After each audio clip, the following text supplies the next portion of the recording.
Hi my Janata party, क्या हाल है भाई आप सबके। This is Mitali and I welcome you all to evidyarthi.in and I really hope आप लोग सब लोग बहुत अच्छे हो, खूब अच्छे तरीके से अपनी पढ़ाई भी कर रहे हो। और इसी के साथ हम लोग शुरुआत करते हैं अपने नेक्स्ट MCQ के साथ। कौन सा करना है भाई, हम लोग चैप्टर नंबर 5 यानी कि फंडामेंटल यूनिट ऑफ लाइफ पर काम कर रहे थे। सेकेंड MCQ देखना है, फटाफट से भागते हैं, पहुंचते हैं और स्टार्ट करते हैं। ठीक है, so all the very best everyone. आप लोग को पता है क्या करना है, सिर्फ देखना है, एज इन देखना नहीं है, खाली बैठना है। बट आंसर्स के कमेंट्स, उंगलियां चलती रहनी चाहिए और मुझे एक बार कमेंट सेक्शन बताते रहो क्या क्या आंसर्स आप लोग मार्क कर रहे हो, कितना आपको लग रहा है सही गलत जो भी है। एंड ऑफ द क्विज हम लोगों ने मार्क्स देखने है ना। So just keep it up, all the very best. Start करें, चलिए। सो यहाँ पर अब हमारे पास क्या है, यहाँ पर हमारे पास है 22 क्वेश्चंस जो कि आपके फंडामेंटल यूनिट ऑफ सेल के हैं। ठीक है, तो सेल पे बेस सारे क्वेश्चंस को करना है। Let's begin with the first one. Which of the following substance is not present in the cell. इनमें से कौन सा सब्सटेंस ऐसे है जो कि सेल में प्रेजेंट नहीं होता है। सॉइल, वाटर, कार्बोहाइड्रेट्स या प्रोटीन्स। अरे प्रोटीन, कार्बोहाइड्रेट्स और वाटर, खुद पूरा का पूरा सिस्टम ये वाला सेल के अंदर होता है, पूरे एक वर्ल्ड चल रहा होता है ना। बट उस वर्ल्ड में सॉइल की जरूरत हमें नहीं है, सॉइल वहां पर प्रेजेंट नहीं होता, ऑलवेज रिमेंबर। ठीक है, चलो इसके साथ आगे देखते हैं। You have to find the incorrect statement regarding cell organelles from the following. तो आपको 4 स्टेटमेंट दिया है, इसमें से आपको एक इनकरेक्ट स्टेटमेंट निकालना है, बट किसके रिगार्डिंग, सेल के पार्ट्स के अकॉर्डिंग। ओके, चलो। So, a cell function because of its organelles, cell के फंक्शंस उसके ऑर्गेनल्स की वजह से होते हैं। Organelle help in division of labour. जितने भी उसके ऑर्गेनल्स हैं, बेसिकली जो पार्ट्स हैं, ऑर्गन्स हैं, वो आपको सेल की डिवाइड करने में मदद करते हैं। Cell organelles are present outside each cell. Really ये क्या बात कर गए हैं हम, मतलब इन्होंने क्या बोल दिया है कि जितने भी सेल के ऑर्गेनल्स हैं वो सेल से बाहर होते हैं। आपके क्या अंजर पंजर बॉडी से बाहर है, दिख रहा है क्या कुछ भी? इंटेस्टाइन दिख रहा है? अभी दिखाऊं? नहीं ना। तो इसका मतलब है कि सेल के साथ भी ऐसा नहीं है। तो भाई गलत स्टेटमेंट तो एक ही है, आगे पढ़ के भी क्या करोगे, बट फिर भी बता देती हूँ।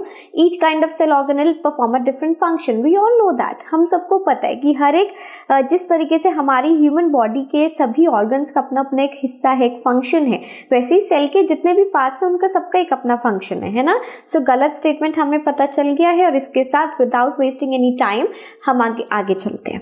ओके, चलो। So what is the control centre of the cell. Cell का कंट्रोल सेंटर कौन सा है? जैसे कि ह्यूमन बॉडी या किसी भी लिविंग ऑर्गेनिज्म की बॉडी का कंट्रोल सेंटर उसका हार्ट होता है, वैसे ही यहाँ पर कंट्रोल सेंटर किसके पास होता है? न्यूक्लियस के पास, है ना।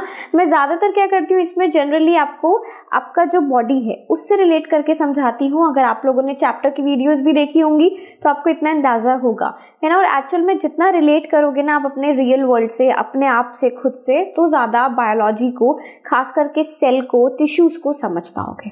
मान लो बात को। चलो इसी के साथ आगे बढ़ते हैं। नेक्स्ट क्वेश्चन है the fluid content inside the plasma membrane of a cell. जितना भी प्लाज्मा मेम्ब्रेन है, ठीक है, जो आपका साइटोप्लाज्म कहलाया जाता है, वो उस फ्लूइड पार्ट को हम क्या कहते हैं? So we known as cytoplasm, ooplasm, कुछ भी मतलब, न्यूक्लियोप्लाज्म, ठीक है, एंड द प्रोटोप्लाज्म। तो जितना भी हमारा फ्लूइड कंटेंट है उसको मैंने साइटोप्लाज्म पहले ही बोल दिया। तो प्लाज्मा मेम्ब्रेन को कुछ और नहीं बल्कि साइटोप्लाज्म ही कहलाया जाता है। Okay, nucleoid is a feature of. अब इनमें से न्यूक्लियोइड किसका फीचर है? देखो, जनरली न्यूक्लियोइड वो पार्ट होता है जो कि प्रोकैरियोटिक ऑर्गेनिजम्स में होता है जिनके पास न्यूक्लियस नहीं होता है। बट न्यूक्लियस जैसा एक ऑर्गन होता है, एक ऑर्गेनल होता है, या कुछ भी आप ऐसा कह सकते हो। तो बैक्टीरिया इज द वन, ठीक है। अमीबा है या फिर ह्यूमंस हैं, बर्ड्स हैं, सब न्यूक्लियस वाले हैं। तो यहाँ पर बैक्टीरिया इज द वन। चलो इसके साथ आगे बढ़ते हैं। Animal cell do not show the presence of. Animal cell के पास ऐसा क्या है जो कि, ऐसा क्या नहीं है जो कि प्लांट सेल के पास है? Obviously nothing else but the cell wall. हमने सबसे ह्यूज डिफरेंस यही पढ़ा है। बाकी चाहे आप साइटोप्लाज्म की बात करो, सेल मेम्ब्रेन की बात करो यानी कि आउटर कवरिंग की, न्यूक्लियस की बात करो, सब कुछ ये लोग शेयर करते हैं, animal as well as plant, लेकिन सेल वॉल शेयर नहीं करते हैं। और आप में से मुझे कौन सा बंदा, आप में से कौन मुझे कमेंट सेक्शन में बताने वाला है कि सेल वॉल और ऐसा कौन सा ऑर्गेनिज्म है जिसके पास प्रेजेंट होती है? ठीक है, डू लेट मी नो। चलो इसके साथ हम आगे बढ़ते हैं।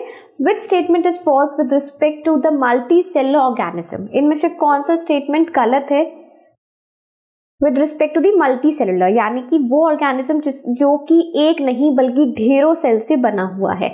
So multi cellular organism show division of labour. Okay, हमें इनकरेक्ट ढूंढना है, तो यहाँ पे करेक्ट सेंटेंसेस को नहीं देखना है, ठीक है। In multicellular organism group of cells perform specific roles. Obviously किसी भी मल्टीसेलुलर ऑर्गेनिज्म में अगर आप हो, फॉर एग्जांपल अगर हम एक ह्यूमन बॉडी की बात करते हैं तो यहाँ पर हाथों का कुछ काम है, पैरों का कुछ काम है, हमारे इंटेस्टाइन का, हमारे स्टमक का, digestive part as a whole अपने आप में पूरा फंक्शन कर रहा है ना। तो इसी तरीके से जितने भी सेल ऑर्गेनल्स हैं मल्टीसेलुलर ऑर्गेनिजम्स में, जितने भी आपके पार्ट्स होते हैं, सबका अपने अपने फंक्शन होता है। So different group of cells are interdependent and on each other for the continued existence. तो जितने भी ग्रुप ऑफ सेल्स हैं वो एक दूसरे पे डिपेंडेंट होते हैं अपनी एग्जिस्टेंस के लिए। And all the cells perform the same function. भाई सारे सेल्स सेम फंक्शन कैसे परफॉर्म कर सकते हैं? अगर सब सेम फंक्शन कर रहे होते तो सभी का डाइजेस्टिव चल रहा होता ना, सिर्फ कुछ भी। और जैसे आप लोग जितने भी सारे सिस्टम्स पढ़ते हो, फॉर एग्जाम्पल रिप्रोडक्टिव पढ़ रहे हो, एक्सक्रीटरी पढ़ रहे हो, या फिर आप डाइजेस्टिव हो गया है ना, सर्कुलेटरी हो गया, तो ये जितने भी सिस्टम्स होते हैं, अगर सपोज करो कि कोई एक ऑर्गन सिर्फ एक ही फंक्शन कर रहा है, या फिर जितने भी हमारे अलग अलग सेल्स हैं सबको एक ही काम है कि भाई आपको फूड को ही डाइजेस्ट करवाना है, तो यहाँ का कौन ध्यान रखेगा, है ना, इनका कौन ध्यान रखेगा? तो यहाँ पर क्या होता है कि सबके अपने अपने फंक्शंस है। तो बस यहीं पे ये सेंटेंस हमें गलत पाया गया है, मिला है बेसिकली कि भाई सारे सेल्स जो हैं वो एक फंक्शन नहीं, डिफरेंट डिफरेंट फंक्शंस परफॉर्म कर रहे होते हैं। ओके, चलो ये भी हो गया है। आगे बढ़ते हैं। The transmission of hereditary information, जितना भी हेरिडिटी इंफॉर्मेशन होता है इज नॉट डन बाय, वो किसके द्वारा नहीं किया जाता। सो अगर आप सारे ऑप्शंस को देखोगे तो एक 3 ऑप्शंस तो नीचे कैसे हैं कि भाई वो होता है ना कि मतलब साथ वाला एक ही बात है, ये वाला टाइप ऑफ है। डीएनए की बात कर लो, जेनेटिक मटेरियल की बात कर लो, क्रोमोसोम्स की बात कर लो, सब आपस में रिलेटेड है। क्रोमोसोम से आया डीएनए, डीएनए ही आपका जेनेटिक मटेरियल कंटेन करता है ना। तो ये एक है, बट साइटोप्लाज्म का कोई जीन से लेना देना नहीं है, कोई भी इंफॉर्मेशन हेरिडिटी इंफॉर्मेशन से लेना देना नहीं है, ठीक है। इसी के साथ हम लोग मूव करते हैं अपने नेक्स्ट क्वेश्चन पे, which is prokaryotic cells do not have. Prokaryotic cells वो होते हैं जिनमें मेम्ब्रेन बाउंड नहीं होते हैं। दूसरी बात कि एक पक्का सा न्यूक्लियस उनके पास ऐसा नहीं होता है कि हाँ भाई ये उसका पार्ट हमें दिख रहा है, ये हमें राइबोसोम्स दिख रहे हैं, ये हमें लाइसोसोम्स दिख रहे हैं, नहीं होता, ठीक है। सो इनमें से ऐसा कौन सा पार्ट है जो कि प्रोकैरियोटिक सेल्स के पास नहीं है? That is your lysosomes. Okay, lysosomes present नहीं होते हैं। अब आगे बढ़ते हैं। How does protoplasm differ from cytoplasm? Cytoplasm और प्रोटोप्लाज्म में क्या डिफरेंस है? बहुत बड़ा डिफरेंस है। एक्चुअली बहुत ज़्यादा अलग अलग तरीके से इसको नहीं देखा जाता है, बट हाँ डिफरेंस अपने आप में काफ़ी बड़ा रोल प्ले करता है। और वो ये क्या है? साइटोप्लाज्म क्या प्रोटोप्लाज्म से सेम है? बिल्कुल नहीं। Protoplasm includes nucleus and cytoplasm and that is the huge difference जो कि हमें ध्यान रखना है। क्या? जब भी आप किसी एक एनिमल सेल को देखते हो, फॉर एग्जांपल ये मेरे पास सेल है, ठीक है, आपकी ये कवरिंग हो गई, मेम्ब्रेन हो गया, अब यहाँ पर ये बीच में हमारा न्यूक्लियस हो गया और यहाँ पर डिफरेंट डिफरेंट हमारे पार्ट्स हैं, कोई राइजोसोम्स हैं, कोई हमारे ईआर है, कुछ भी है, ठीक है। सो प्रोटोप्लाज्म वो हिस्सा है, पूरे सेल को आप प्रोटोप्लाज्म कह सकते हो, क्योंकि प्रोटोप्लाज्म में nucleus as well as your cytoplasm, यानी कि ये वाला जो पूरा हिस्सा है, जो फ्लूइड कंटेनिंग पार्ट है, मेम्ब्रेन कंटेनिंग पार्ट है, सारे ऑर्गेनल्स कंटेनिंग पार्ट है, उसको हम प्रोटोप्लाज्म कहते हैं, ठीक है। इस वजह से आपका जो सही ऑप्शन होगा वो क्या होगा कि हमारा प्रोटोप्लाज्म वो हिस्सा है जो कि साइटोप्लाज्म प्लस न्यूक्लियस को कंटेन करके चलता है। क्लियर हो गया? चलिए ठीक है, आगे बढ़ते हैं इसी के साथ।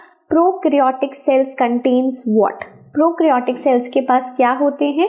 2 क्रोमोसोम्स, 3 क्रोमोसोम्स, सिंगल क्रोमोसोम्स या फिर वेरिएबल नंबर ऑफ क्रोमोसोम्स। देखो आपको ऑलरेडी पता है कि प्रोकैरियोटिक जो है बहुत ज़्यादा बड़े तो स्ट्रक्चर्स नहीं रह सकते। क्यों?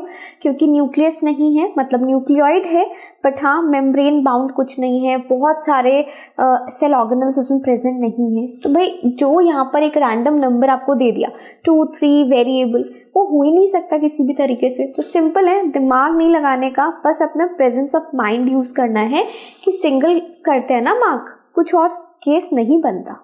ओके चलिए, सो यहाँ पर पता है मैं आपको ना इन क्वेश्चंस के साथ साथ एक अप्रोच सिखाती हूँ कि इन क्वेश्चंस को अटेम्प्ट कैसे करना है।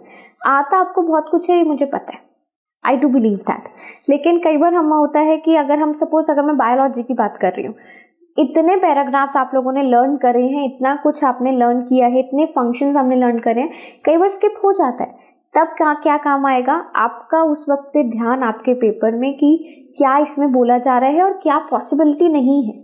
Just go with that. Okay चलिए, सो नेक्स्ट क्या है, the presence of various cell organelles within the cell.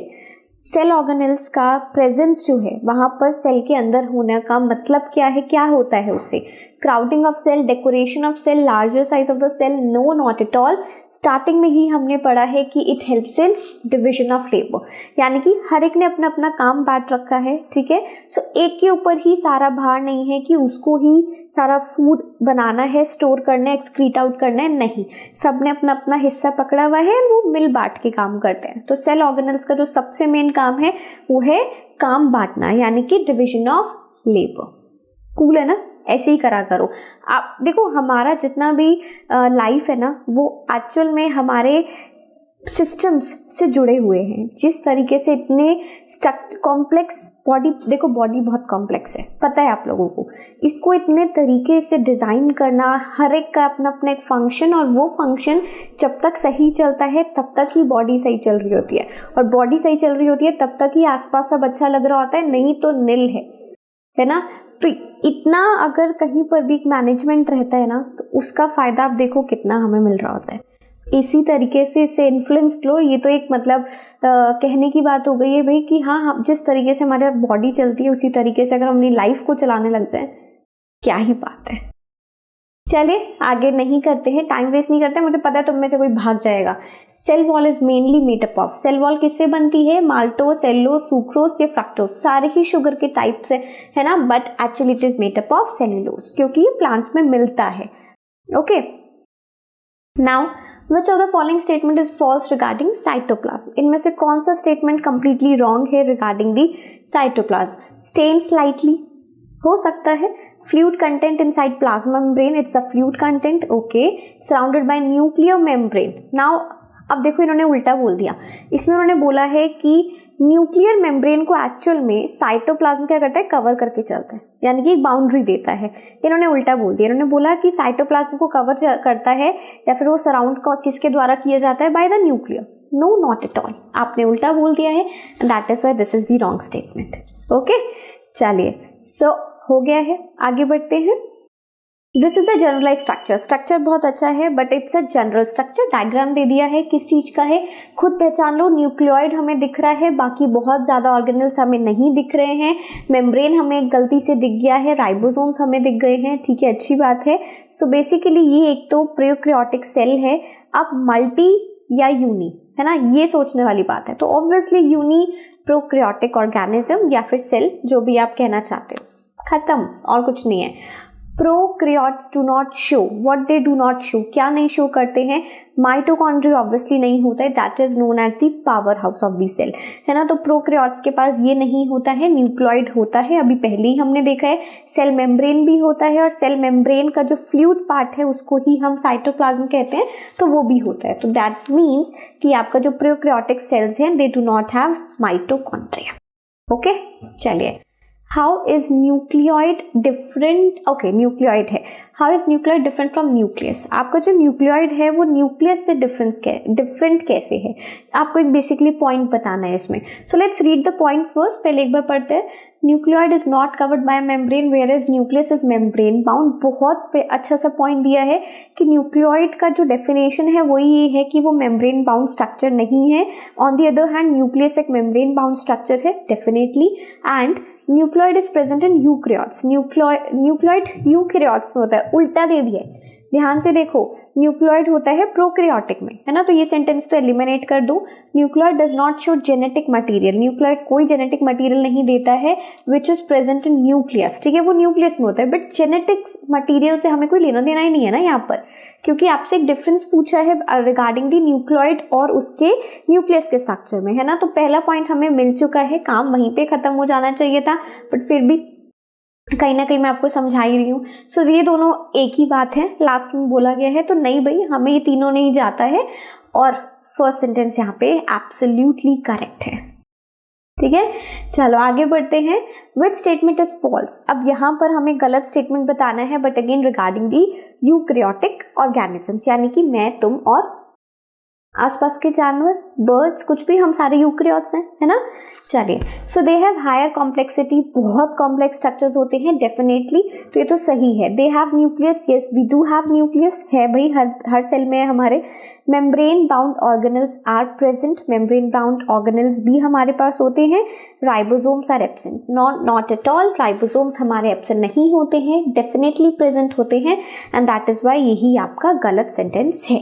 और इसी के साथ हम लोग अपने क्वेश्चंस खत्म कर चुके हैं, एक्सेप्ट द असर्शन रीजन।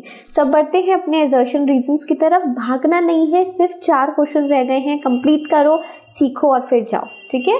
चलिए, so some cells like amoeba have changing shapes, कुछ सेल्स होते हैं, कुछ ऑर्गेनिजम्स होते हैं जैसे कि अमीबा, उनकी शेप चेंज होती रहती है, बिल्कुल होती है। रीजन क्या है, unicellular organism show cell shape changing features. तो बेसिकली जो यूनिसेलुलर है उन सबके पास सेल अपनी शेप, बॉडी शेप को या फिर सेल को शेप चेंज करने का फीचर है। नहीं, ऐसा किसने कहा, जरूरी तो नहीं है। तो इस वजह से मैं कहूंगी कि एजर्शन तो आप सही कह रहे हैं, बट रीजन सही नहीं है। Some cells like amoeba have changing shapes, बिल्कुल कुछ सेल्स होते हैं जैसे कि अमीबा जिनके पास शेप को चेंज होने का फीचर है। Unicellular organism show character of prokaryotic cells, unicellular organisms prokaryotic cells के फीचर को दिखाते हैं, बट ये किसने कहा है कि आपस में रिलेटेड हैं, मुझे तो रिलेटेड नहीं लग रहे हैं, that is why we are going with the B option. Clear है ना, क्योंकि बात दोनों की ठीक है बट बात रिलेटेड नहीं है, और हमें रिलेशन निकालना पसंद आता है ना। चलिए, I hope you guys know. Okay, so assertion next पढ़ते हैं। Plasma membrane is selectively permeable, plasma membrane selectively permeable है, यानी कि उसकी मर्जी चलती है इस चीज में कि किसको मुझे अलाउ करना है अंदर आना, किसको मुझे अलाउ नहीं करना है, काइंड ऑफ दैट, ठीक है। So plasma membrane allows some molecules to pass through it easily than others, किसी को आने देता है, किसी को नहीं आने देता है, डिशुम डिशुम करके भगा देता है। सो बेसिकली बिल्कुल सही है, और इसके लिए हम फर्स्ट वाला चूज करते हैं। अब लास्ट है हमारे पास, cell wall is a non living part. Cell wall एक नॉन लिविंग पार्ट है, बिल्कुल। इट ऑफर्स प्रोटेक्शन, क्या देता है, एक तो पूरी बाउंड्री, एक प्रोटेक्शन देता है, शेप देता है, और बहुत ज्यादा सपोर्ट देता है। तो बिल्कुल सही बात कर रहे हैं, and that is why let's see our results, ठीक है। सो चलिए रिजल्ट्स देखते हैं, and we have scored 22 out of 22। ये कैसे होता है ना, this one. So this is so cool, एंड अब आप लोगों से मैं मिलने वाली हूँ नेक्स्ट एमसीक्यू के साथ। टू लेट मी नो आप लोग का स्कोर क्या आए हैं, और मैंने कुछ अभी क्वेश्चन भी पूछा था, मुझे सारे चीजें कमेंट सेक्शन में चाहिए, तभी आप लोग जाना यहाँ से, ठीक है। चलिए मिलते हैं नेक्स्ट नए अच्छे से वीडियो के साथ, तब तक के लिए keep on learning, bye bye.